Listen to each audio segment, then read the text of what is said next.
Hey everyone, किसी से भी स्मार्टली बात करके सामने वाले को इम्प्रेस करके अपनी तरफ अट्रैक्ट करना एक बहुत ही स्पेशल स्किल है जिसमें हर कोई इजीली मास्टरी को अचीव नहीं कर पाता है। लेकिन कई बार आप बहुत कम बातें बोल के भी सामने वाले को इजीली इम्प्रेस करके अट्रैक्ट कर सकते हो अपने बॉडी जेस्चर्स के थ्रू। ऑथर वेनिसा वैन एडवर्ड्स अपनी बुक क्यूज में इन टाइप के स्पेशल सिग्नल्स को वाव बॉडी जेस्चर्स कहती है।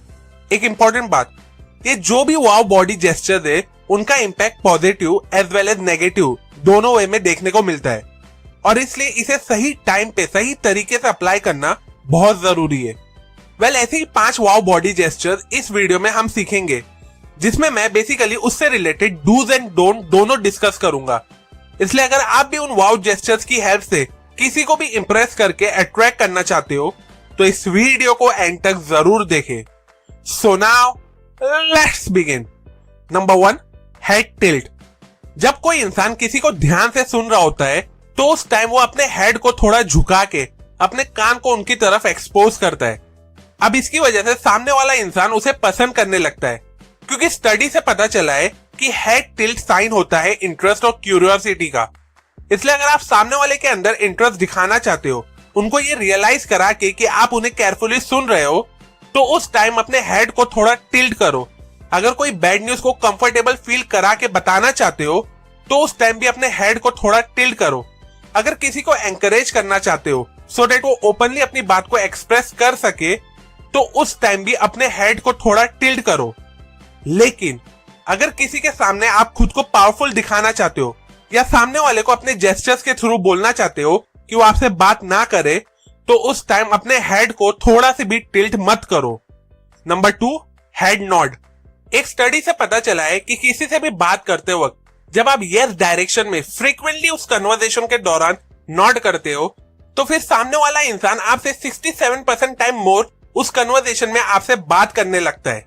नॉडिंग एक वाव जेस्चर इसलिए है क्योंकि इसके थ्रू आप सामने वाले को एम्पैथी शो करते हो जिससे फिर वो और ओपनली अपनी बातों को, अपनी फीलिंग्स को एक्सप्रेस करने लगता है। इसलिए किसी को एंकरेज करना हो ओपन होकर एक्सप्रेस करने के लिए तो बात करते वक्त स्लोली अपने हेड को नॉड करो। किसी को ग्रीट कर रहे हो तो उस टाइम भी सामने वाले को एक छोटा सी यस नॉड करके ग्रीट करो।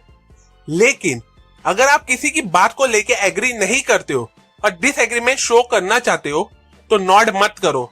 अगर आप सामने वाले को बात करने से रोकना चाहते हो तो नॉड मत करो। Number 3, the eyebrow raise. क्या आपको पता है कि आईब्रो रेज वाले इस जेस्चर को नॉन वर्बल कम्युनिकेशन का सबसे शॉर्टकट तरीका कहा जाता है। एक स्टडी से पता चला है कि जब आप किसी को देख के आईब्रो रेज करते हो तो ये इंडिकेशन होता है कि आप सामने वाले के साथ कम्युनिकेट करना चाहते हो। इसलिए अगर किसी इंसान से कंफर्मेशन चाहते हो किसी चीज का तो सॉफ्टली आईब्रोज को रेज करो। अगर किसी में क्यूरियोसिटी और इंटरेस्ट को शो करना चाहते हो तो अपने आईब्रोज को रेज करो। अगर किसी इंट्रोवर्ट को एंकरेज करना चाहते हो कि वो ओपन हो के बात करे तो उस टाइम अपनी आईब्रोज को रेज करो। लेकिन अगर किसी को लिमिटेशन बताना चाहते हो या कोई चीज करने से रोकना चाहते हो तो उस टाइम अपनी आईब्रोज को रेज मत करो। इन केस अगर आप जापान में हो, स्पेशली कोई वर्क रिलेटेड पर्पस के लिए, तो आईब्रो रेज को अवॉइड करो क्योंकि जापानीज कल्चर में इसे रोमांटिक इंटरेस्ट समझा जाता है। Number 4, savour smiles. देखो, स्माइल को ना सबसे pure non verbal body gestures कहा जाता है। जब आप ऑफनली स्माइल करते हो तो इसकी वजह से लोग आपको लंबे समय तक याद रखते हैं। But question is, savour smile किसे कहते हैं? ये वो स्माइल होती है जो पूरे फेस पे स्प्रेड होती है और लंबे समय तक चेहरे पे देखने को मिलती है, कुछ इस तरह की। स्टडी से ये भी पता चला है कि इस टाइप की स्माइल आपको और भी ज्यादा अट्रैक्टिव बनाती है। इसलिए अगर किसी को अट्रैक्ट करना है तो स्माइल करो। अगर सामने वाले को कंफर्टेबल फील कराना है और अगर वो स्माइल कर रहा है तो रिटर्न में आप भी उसे एक जेन्युइन सेवर स्माइल दो। लेकिन अगर किसी को डिसअप्रूव करना है किसी चीज को लेके या किसी को अवॉइड करना है तो ऐसी सिचुएशन में सेवर स्माइल क्या, एक नॉर्मल स्माइल भी उन्हें मत दो। Number 5, mirroring. कॉपिंग करना और मिररिंग करने में बहुत डिफरेंस होता है। जब आप सामने वाले के हर एक एक्शन और वर्ड को डिट्टो पूरी तरह से कॉपी करते हो तो ये चीज सामने वाले को बहुत ही ज्यादा अनकंफर्टेबल फील कराती है।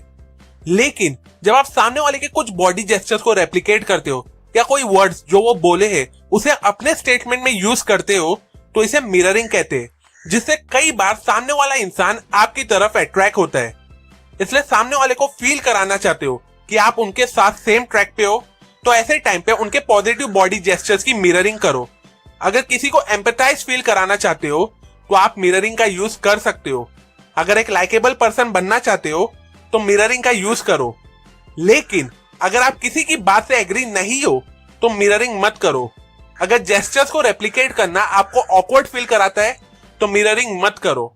और most importantly, negative body gestures की तो कभी भी मिररिंग मत करो।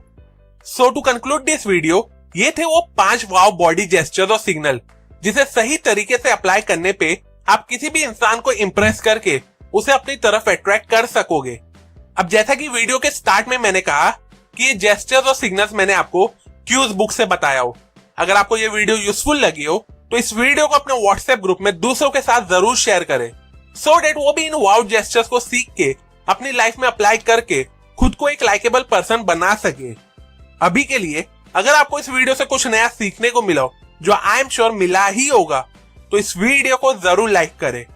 कमेंट सेक्शन में मुझे जरूर बताओ कि इसमें से कौन से जेस्चर्स और सिग्नल आप यूजुअली अपनी डेली लाइफ में फॉलो और अप्लाई करते हो। सेल्फ एजुकेशन और बुक रीडिंग की हैबिट को ज्यादा से ज्यादा लोगों तक पहुंचाना मेरा मिशन है, तो मुझे मेरे इस मिशन में सपोर्ट करने के लिए मेरे यूट्यूब चैनल को जरूर सब्सक्राइब करें और हाँ, उस बेल आइकॉन पे क्लिक करना ना भूले।